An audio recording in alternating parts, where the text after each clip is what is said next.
Iraq went to the polls on Saturday to elect a new government. Although results are still coming in, how are things likely to change as a result of this vote?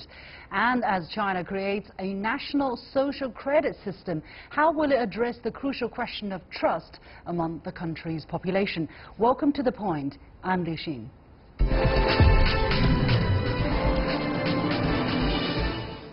Parliamentary elections for the 329-member Council of Representatives of Iraq were held last Saturday, May 12th, the first since Iraq declared victory over Islamic State fighters and the fourth since the 2003 U.S.-led toppling of Saddam Hussein. Officials said turnout was only 44%, the lowest ever since Saddam's ouster. No election since 2003 has had a turnover below 60%. More than 10 million Iraqis voted, and the political coalition of influential Shia religious leader Muqtsda al-Sadar took an early lead in national elections in partial returns announced late on Sunday by the Iraqi Electoral Commission. An alliance of candidates linked to Iraq's powerful Shia paramilitary groups was in second. So what is likely to be the final outcome of this election, given that with so many parties running for office, it could be months until a new government is formed? Joining me in the studio are Rick Dunham, Director of the Global Business Program at Tsinghua University, and Einar Tangen, a current affairs commentator. Gentlemen, welcome to the show. So as I mentioned in the leading, very low turnout, only 44%, the lowest basically since 2003. Why is that? Well, I mean, it's a country that's broken, and it's broken by the war. Things have not recovered very well. There's still rampant corruption. There's no end in sight to what's going to happen, and there's only what you have is political bickering among different groups who are being actually shadow groups for other governments. And how do you look at the kind of a run-up we are seeing, the kind of results? For instance, as I mentioned, al-Sadar taking an early lead in the elections announced late on Sunday, and then an alliance of candidates linked to Iraq's Shiite paramilitary groups was in second, and Prime Minister Haider al-Abadi performed poorly across the majority of these provinces. Why the situation is like this? Well, I have three quick takeaways. One is, this is terrible politically for the United States, because the choice of the U.S. government ended up third, and he was just crushed in Baghdad. Secondly, it's not so good for Iran either. Even though Sadar is a Shia clergyman, he's not close to the Iranian government, and he is much more secular. And the militias allied with the Iranian government are running second, so they're not winning. The third is, this is good for Saudi Arabia, because Sadar is closer to Saudi Arabia. And in the overall picture of Iraq, Iraq is the balance, the fulcrum between Iran and Saudi Arabia. So I think that those are my quick takeaways from it. Mm-hmm. Can we find out or help us understand why Haider al-Abadi is doing so badly? I mean, he claimed he defeated the IS at the end last year, and he campaigned in all of the provinces of Iraq. Why is he showing so poorly? Well, he's campaigned against also on anti-corruption and things like that, but it hasn't gone away. I mean, people see this as kind of fiefdoms. Whoever gets in government gets first to eat, and then everyone else takes second. So it's kind of a political prize bag. But people should realize when we're talking about these numbers, we're not talking about any kind of ruling group. Each one of it, no matter what happens in this there's 329 votes. All of these, the three that we mentioned, are a little above 50 to below 50 in the high 40s. None of them are going to be able to do it. There has to be a coalition. Now, Muqtsda al-Sadar cannot be the prime minister because he didn't run that way, and he was also the pro-Iranians have in the past said that we will not allow him to be the prime minister. So you have a real bad situation. My takeaway on this is really bad for Iraq, because once again you have no clear winners. You're going to have a grab bag, everyone trying to get whatever they can. You're going to have a very weak coalition government, probably incapable of doing the things necessary to bring Iraq back to any kind of successful peace. Rick, what is your reading into the reasons why the current Prime Minister has done so badly and why al-Sadar is leading the pack? Well, to me, it reminds me in a way of 1945 in Britain. After Churchill won the war, he was voted out of office resoundingly. He wasn't the leader for the future.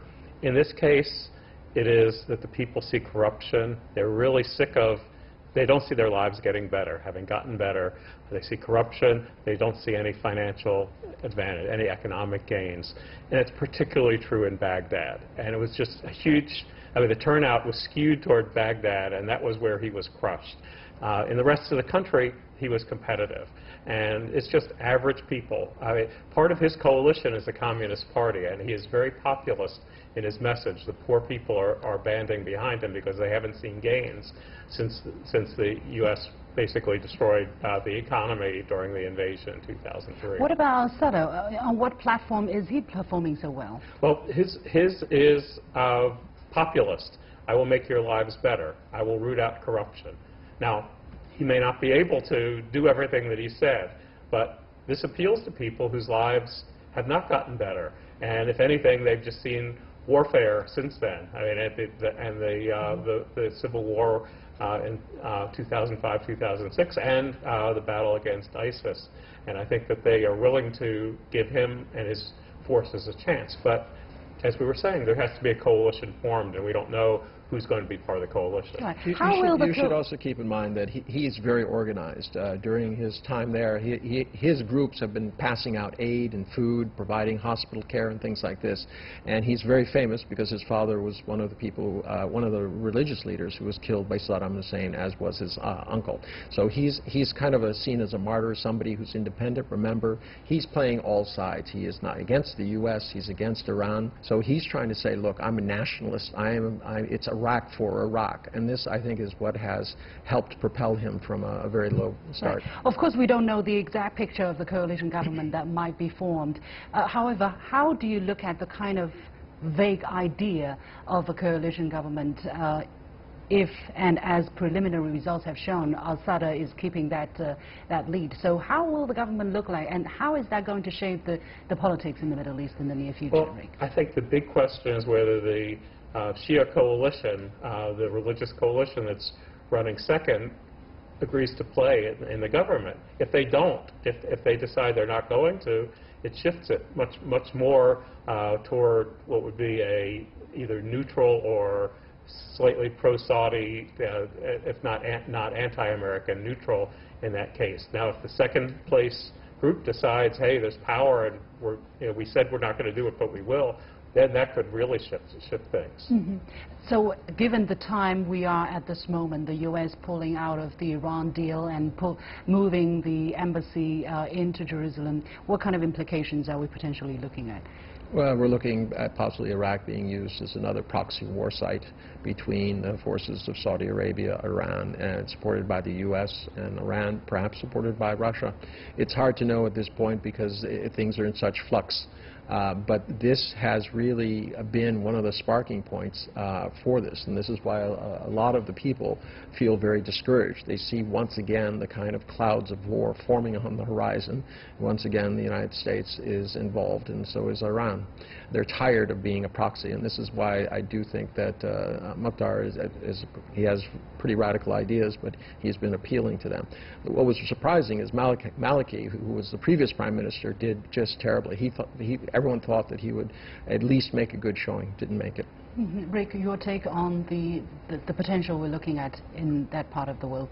Well, I do think the risk of proxy war is the biggest issue, that there's no coalition government that is able to maintain peace, maintain stability. I think the biggest message that I get out of this politically, internally, is the people of Iraq are ready for nationalism. They're ready for Iraq to be a nation, not torn apart anymore. But they will be disillusioned quickly if the next government doesn't keep security and doesn't make things better economically. At this moment, what is the likelihood that security can be achieved for the Iraqi people if, you know, we're seeing the kind of a coalition government we're envisioning? Well, right now it's a question of money. Who's going to put it in? Donald Trump is not in any hurry to do anything there. It seems more like people are trying to claim territory. You have Syria, which is in disarray. You have Iran, which is in the international focus point. It's just not looking good. Who's going to put money in there? There's certainly not going to be any private investment. You know, no one's looking to invest inside a war zone unless you're willing to sell arms.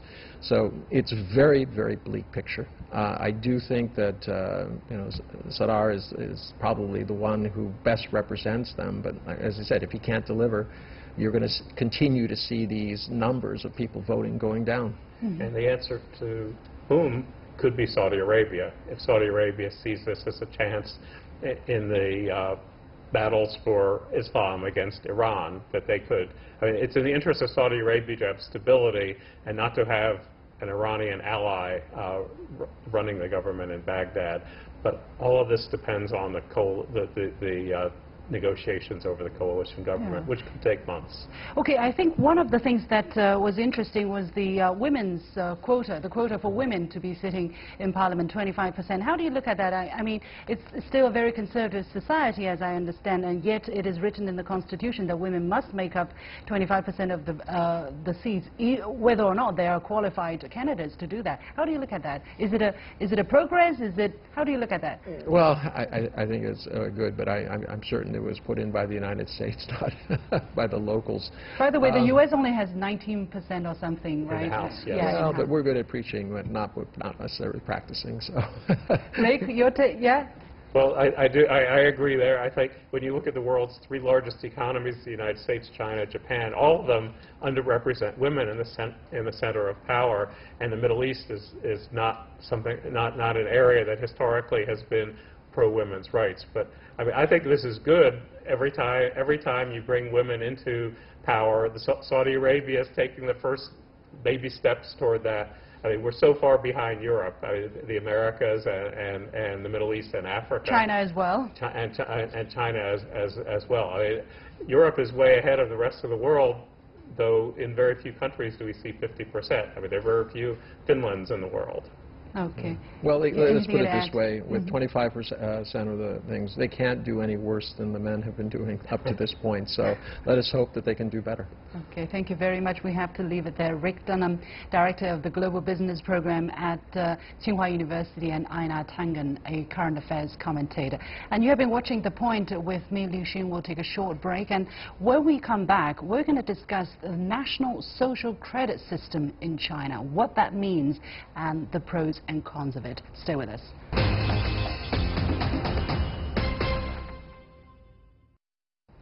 China is creating a national social credit system with a related rewards and punishment mechanism to be rolled out by 2020. The social credit system aims to address the problem of the lack of trust among the population in companies, individuals and government agencies. And it will focus on administrative affairs, commercial activities, social behavior and the judicial system. The government has offered 8 companies a trial run, such as Sesam Credit, the financial branch of Alibaba, one of the biggest internet companies in China. So what makes this Chinese system possible? How will it differ from the systems in the West? And why does the idea draw mixed feedback globally? Joining me in the studio is Alex Ling Yongqing, founder of China Value New Economy think tank, and, as always, Aina Tangen, current affairs commentator. Welcome again, Aina, and welcome, Alex. This is an interesting topic. First of all, help us understand what is it like, the Chinese national social credit system, Alex? Yeah, and actually I think China's national credit system is not a new thing. And I think the government and the country's plan is just try to integrate some system already existing together. For example, in long history, for China already have some like personal documentary system, like Dang'an system. Archives. Yeah, archives. Where it follows you your whole life, whole wherever life you go. Even you from your kindergarten Right. to your death, maybe. If somebody wants to find out about you, they can just go and check these archives, and then they would know whether you committed a crime, whether you did. If you have access, permission to access. Yeah. Right, but there is this system in place. Yes. And second thing, like China already has a very strong history background in hukou. Actually, it's in other words, householding registration system. Right. Yeah, and at the time, even now, and the country and government use this to make people to locate their residential information, and obviously for some big city, also kind of. Maybe you can call it barrier. Maybe you can call it some precondition Right. for you and enter or exit one city. Right. So you're characterized as an urban resident or a city resident. Yeah. With this registration. If you're Yeah. registered in the city, you have access to various public services. But right now, what is the government trying to do is to integrate all of these information into this new social credit system and then put it online and using new technology? Is that what we're seeing now? Yeah, that's my point. Okay. Aina, what is your understanding of this kind of experiment China is carrying out, and why is it different from what is what has happened in the United States or in Europe? Okay, I'm going to address it's a bit of hypocrisy. These things are already happening in the West. When we have credit rating agencies, the government keeps tabs on you, and both legally and in a gray area. You mean the government keeps tabs on you? You mean Yes, in China or in the well, West? I mean, I think it's in most countries, but in the West, there's always this kind of pointing fingers and saying that, oh, you're doing this, you're just trying to prop up an autocratic government. The fact is that these are common practices. Now, the real issue here is that technology is changing the world. And you can pretend that it isn't, or you can say ideologically we're opposed to it, but the reality is just there. The fact is tremendous amounts of information are being generated. We've already seen the Facebook scandal with Cambridge Analytica. Beyond that, Google probably has 10 times as much information on you if you use Android. So if you start looking at all of these things, yes, the information is there. The question is how you're going to use it. And it's a double-edged sword. It can be used to, make lives better and try to influence people to do it. Like, for instance, China has rolled out a demonstration projects in Rongchan, small city. In eastern China's Shandong province. Yes. And what they've done is they're trying to see what happens when you start giving social credit for things like don't jaywalk, all right? Don't, if people are in the crosswalk, wait for them to cross. Take care of your parents. Pay your debts. All of these things go into this kind of social credit rating. You start off with 1,000 points, and you can either add or subtract. And based on that, you are seen as a better credit rating, a risk. You're also given financial rewards. So this is how the government sees the future. But people might be saying, wow, then somebody is watching everything I do. I mean, they're already watching. Well, so this idea that they're not, you should get over. Well, okay. Technically, the system can let something disclose to the public, and also can keep close something out of the public's eyes. And this is the question. How is the first question is, how do you determine what is positive and negative? All right, and there was they tried another model in a place called Suning, and it didn't work out very well. People saw it as arbitrary. Why is this good? Why is that bad? You don't know the circumstances that are involved. Somebody wasn't able to take care of their parents. Why are you punishing them? Yeah, Alex, is it really what the Chinese government is trying to watch, that what you're buying on the internet is taken into that social credit system and then maybe used against you? I don't know. Yeah, I think this time China's social credit system is an overall system. From different stakeholders, they must have different projective, and also they have different their plan. For example, for government, obviously they don't care some individual person they buy or sell something. But from a company, I mean a business company, that will be very important for them. But for government, I think that is a very important so-called social governance tool or platform to make the whole society more, more solid, more safety. Okay, to answer your question, yes, they are. If you're playing hours of video games, you lose points. Really? Yes. If you're paying your bills on time, you are added points. All right. The idea being that this is things, and this goes back to what I say. How do you set up the model? What is valuable, not valuable? And what is disclosed, not disclosed, and who makes that decision? Yeah. Well, Alex, really tell us what kind of information do these companies, for instance, we're talking about 8 different companies, including Ant Financial.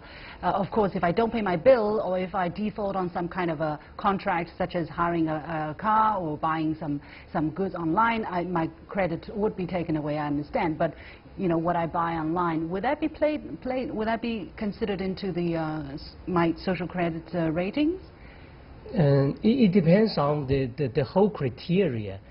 It's not set yet. In traditional approach, rely on the limitation of how the technology level.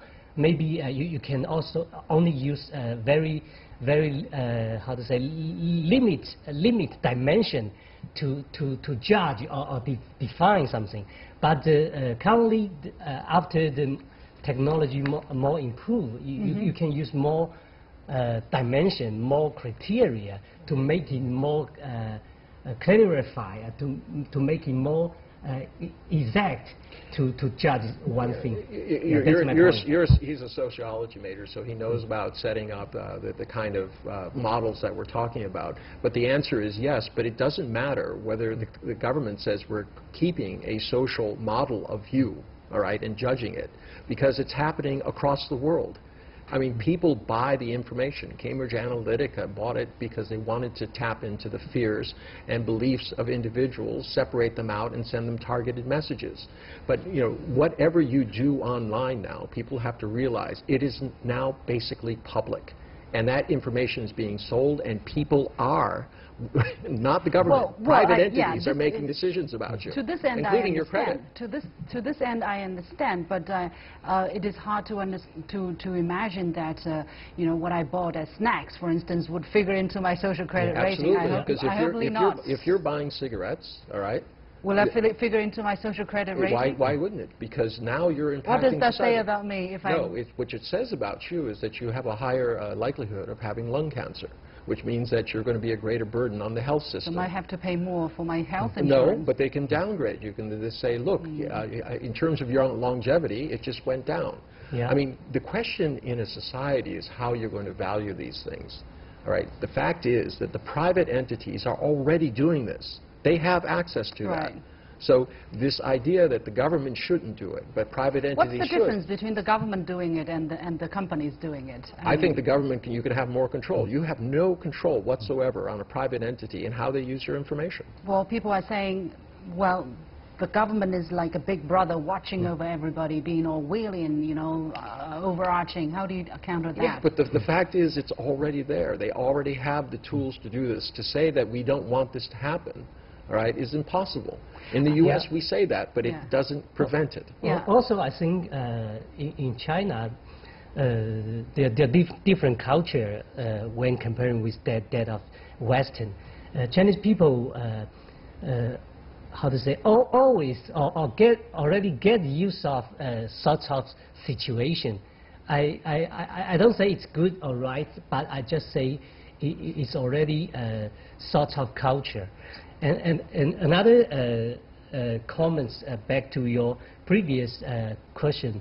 In philosophy, I think this sort of like a trade-off. If you want more efficiency, you have to give up some of your personal privacy. Or Yeah, that's fair. also in the case of safety Yeah, as yeah, well, yeah. China is considered to be much more... Look, I mean, our definition of what privacy and what self is and where the lines controlled in terms of the individual and society constantly change. Ours today are quite different from the way they were 100, 200, Yeah. 400 years ago. Yes. The fact is technology is changing everything, including the perception of privacy, how different entities are going to act, and how we react with them. Okay, so looking ahead, what can be done to make sure that the boundary is not pushed back too much on the individual? Is there a discussion going on? Is there some kind of a awareness that, you know, although the state is anywhere over watching us anyway, but there needs to be certain amount of privacy and respect to the individual rights? I think a very good way or approach is experimental attitude. So I read the data. Currently, nearly 28 million people. Of course, they are volunteer. Mm-hmm. They already register in and enter this social credit system. Okay. So you use this experimental approach, and people can. I mean, all the stakeholders can have enough time to testing, to negotiation, to compromise maybe some potential issue. So there will be a good approach, I think. Aina, your concluding remarks? Mike, it's just very simple. I hope that there'll be some flexibility. You need a system that judges people basically the same, apples to apples, but at the same time, people are not all apples. Right, and this idea that you can apply everybody is going to fit in a round hole is not correct. So there has to be a lot of comment by people. There has to be an understanding. I like the fact that they're trying this out at multiple locations to see exactly what kind of values work. But they have seen that in these towns where they do this, politeness increases, and so does social harmony. So there are benefits to this. Well, I think for the people who are critical of this kind of involuntary surveillance or monitor, they need to come onto the streets of China to understand what we're talking about.